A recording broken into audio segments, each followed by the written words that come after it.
And to the employees of UPM, thank you for hosting us. We'll be relatively brief so that you guys can get back to work, but it is a joy to be here. Tom, thank you for your leadership, your entrepreneurship. I had a chance to meet him, and I asked him, before I do that, though, I need to give you a Bush family update. Might as well do that. Sometimes people ask about how my mom and dad are doing. My dad's doing pretty good. He's 88, and he's not walking the way he used to, which is kind of depressing for a guy as vital as him. But he's doing well, and my mom has authorized me to tell you that she's younger than my dad. She still kind of runs the show in the Bush family. We all salute. And I don't know if you have, if your parents are at the age kind of like where my parents are, where once they get past about 85, it seems like they lose that little break inside their minds, you know, where they get to just totally say what they believe. It's a joy to be with them because it's a lot of fun. You just kind of wait for the next thing to be said, and so they're doing well. My older brother, you may remember him. He's doing pretty well as well. He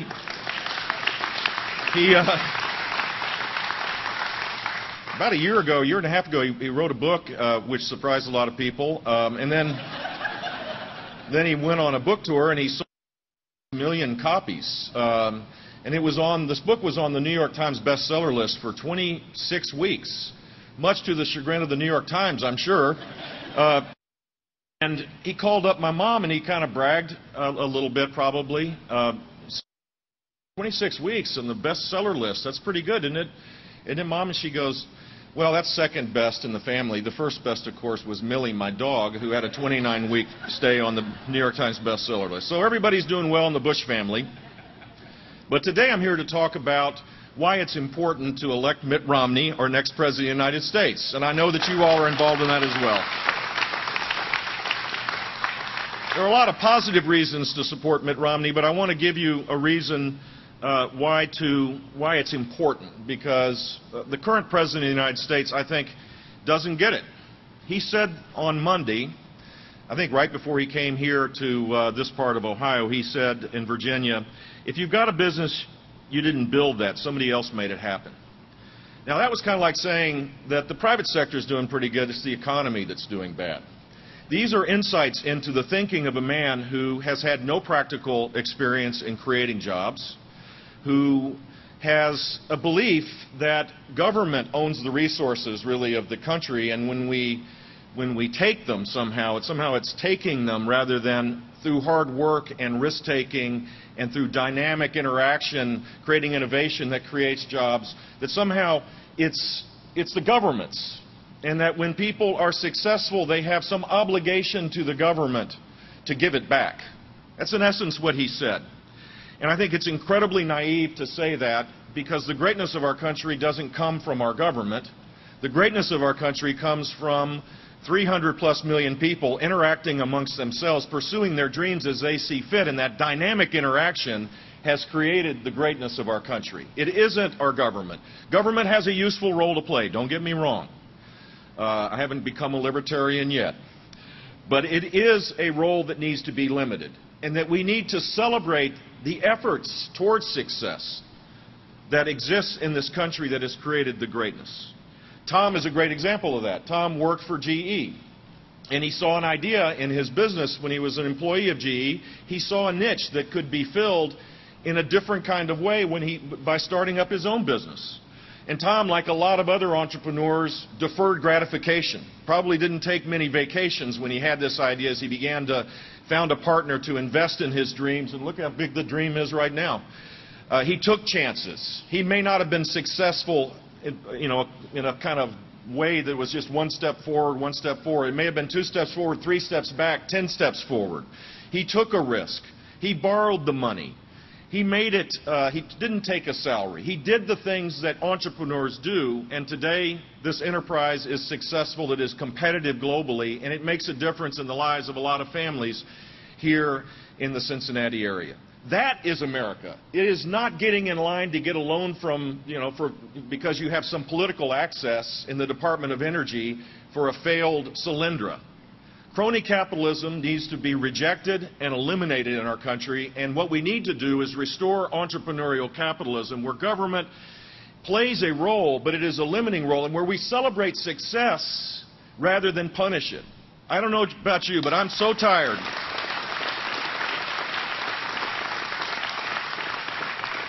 I'm so tired of the President of the United States with the awesome seal that he gets to go around with, pointing, trying to create divisions, trying to punish people rhetorically for the hard work that will restore American greatness. My hope and dream isn't another government program.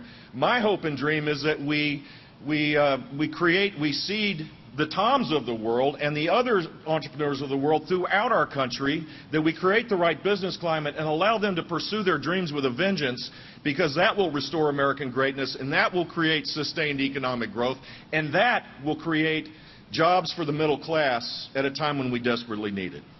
The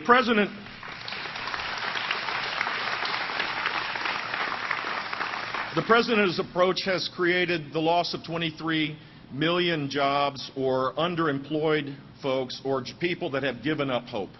That's where we have today. 23 million Americans that don't have a job, or have given up even looking, or are underemployed when they once were employed. 66,000 net jobs have been lost in Ohio since President Obama came into office. In spite of the stimulus, in spite of the massive intervention of the federal government into the economy, we have these dismal results. The slowest recovery in modern times in America. The policies of higher taxes, of more government, of more involvement in every aspect of the regulatory climate of the economy, of great structural deficits that where leadership is required to fix them, and the President has been missing in action, has created a morass, and has created this sense of a dark cloud over our country that can be lifted by restoring American greatness, embracing American values. And that is what I believe Mitt Romney will do. On day one,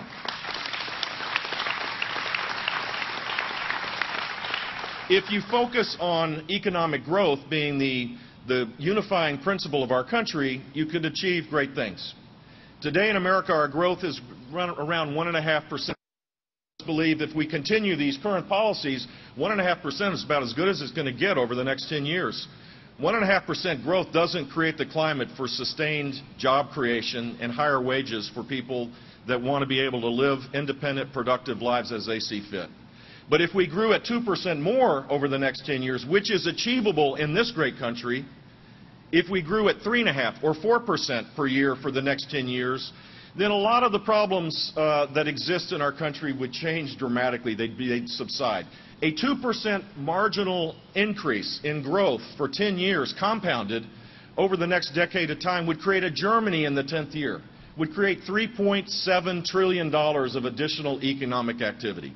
So it seems to me it is a worthy aspiration to change the course of our country by aspiring to a high-growth solution to the problems we face.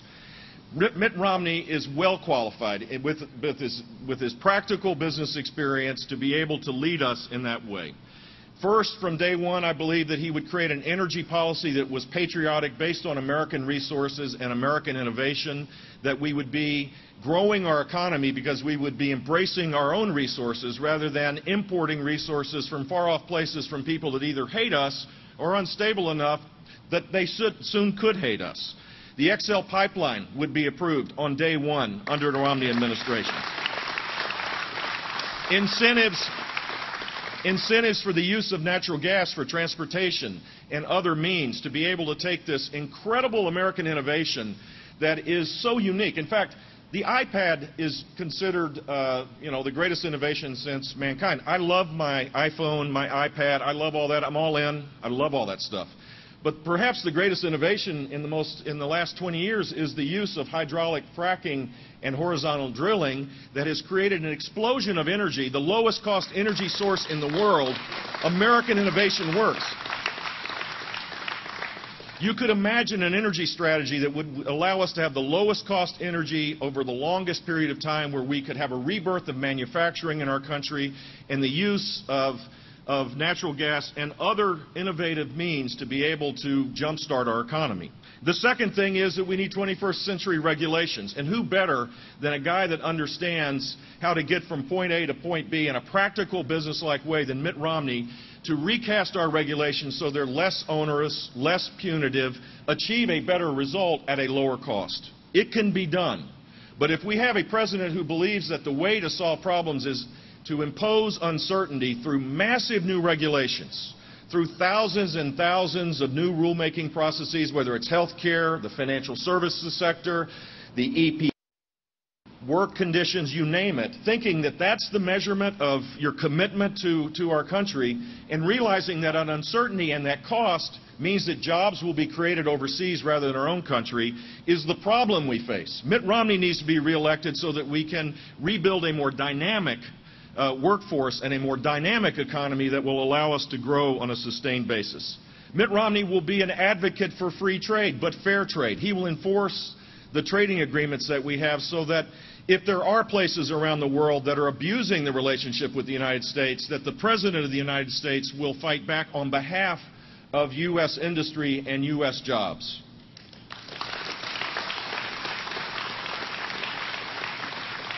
And I'm confident that Mitt Romney will realize the federal government doesn't have the luxury to live so far out of its means that it has, for every dollar spent, 40 cents being debt. Irrespective of the low interest rates, no one can do that in our own family budget. If Tom tried to do that in his business, he'd be a dead man walking. Why do we expect and think that it's sustainable for our federal government to continue to spend money at a rate faster than our ability to afford it and use debt, 40 cents of every dollar spent? It is unconscionable. We are basically saying that the next generation of Americans will have a debt load so big that they won't be able to pursue their dreams. And I don't know about you, but I'm an old guy that believes that every generation should have more opportunities than less. We're now at the precipice, because we cannot control spending, that won't be the case.